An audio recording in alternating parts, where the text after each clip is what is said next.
अंध अपंगांना सहानुभूती नको तर त्यांना बरोबरीने वागणूक देऊन सहकार्याचा हात द्यावा अशी अपेक्षा असते। अपंग देखील कुठेही कमी नाहीत हे त्यांनी दाखवून दिलं आहे। अंध अपंगांबाबत जनजागृती करण्यासाठी 3 डिसेंबर हा जागतिक अपंग दिवस म्हणून पाळला जातो। या निमित्त शहरातून रॅली काढण्यात आल्या।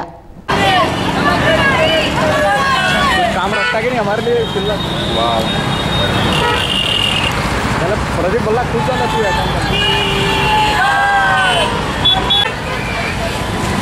पूरे कवर करो रैली पूरा हाँ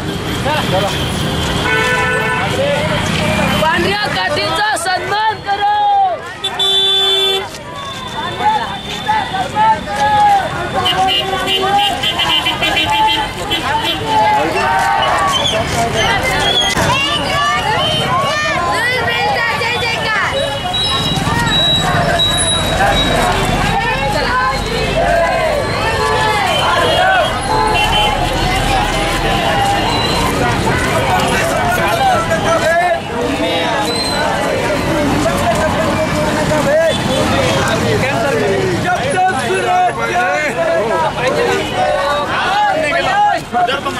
बिल्कुल सर्व दिव्यांगांना न्याय दिला मित्रा तू। थँक्यू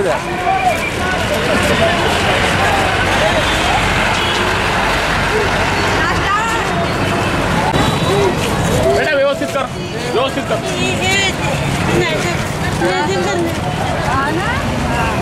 चला चला या ना या तुम्ही थांबायचं पूर्ण भारत देशात आज दिव्यांग जनजागृती रॅलीचं आयोजन अमरावती जिल्हा परिषद समाज कल्याण विभाग आणि अमरावती शहरातील सर्व अपंग मुलांच्या दिव्यांग मुलांच्या शाळांच्या वतीनं करण्यात आला आहे। दिव्यांगांना सर्व मुख्य प्रवाहात त्यांचा समावेश व्हावा, दिव्यांगांना त्यांचे हक्क अधिकार समान नागरिकत्व त्यांना मिळावं या गोष्टीकरता आज दिव्यांग जनजागृती रॅलीचं अमरावती शहरातून आयोजन करण्यात आलेलं आहे। त्या दिव्यांग जनजागृती रॅलीच्या माध्यमातून आम्ही आमचा हक्क आमचा अधिकार त्या दिव्यांगांना त्यांचा न्याय मिळावा, दिव्यांगांना शासकीय नोकरी स्थान मिळावं, दिव्यांगांना इतर सामाजिक न्याय त्यांना दिव्यांगांना समान नागरिकत्व मिळावं याकरता आमचा आग्रह आहे। दिव्यांगांप्रती असलेली मुख्यतः मतिमंदत्वाप्रती असलेली जी समाजात अंधश्रद्धा आहे ती अंधश्रद्धा दूर व्हावी या सर्व विषयांना घेऊन आम्ही आज जनजागृती रॅली करतोय। त्या जनजागृती रॅलीमध्ये सर्वसामान्यांचा सुद्धा सहभाग व्हावा याकरता सुद्धा आमचा आग्रह अधिकाऱ्यांचा या ठिकाणी आहे। धन्यवाद, थँक्यू, वेलकम।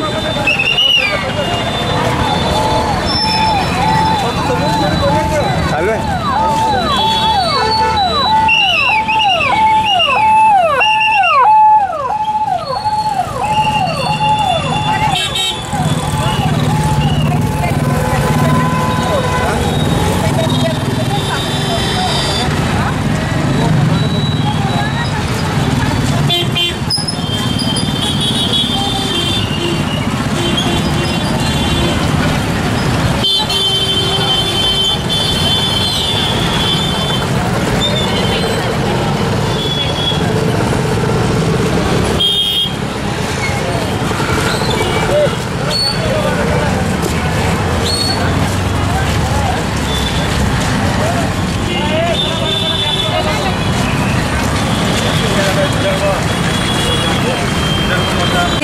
तीन डिसेंबर अमरावती शहराच्या जेवढ्याही अपंगांच्या शाळा आहेत त्यामध्ये अंध, मूकबधिर, अस्थिव्यंग, मतिमंद या सगळ्या मुलांचे दरवर्षी इथे रॅली काढण्यात होते आणि त्यानंतर सुरुवात नेहरू मैदानपासून होते। तिथे आंबेडकरांच्या पुतळ्यांना हारार्पण होतं, नंतर तिथे देसम चौकात पण गांधीजींच्या पुतळ्याला हारार्पण होतं। त्यांच्या तिथे पूर्ण कार्यक्रमाची सांगता होते।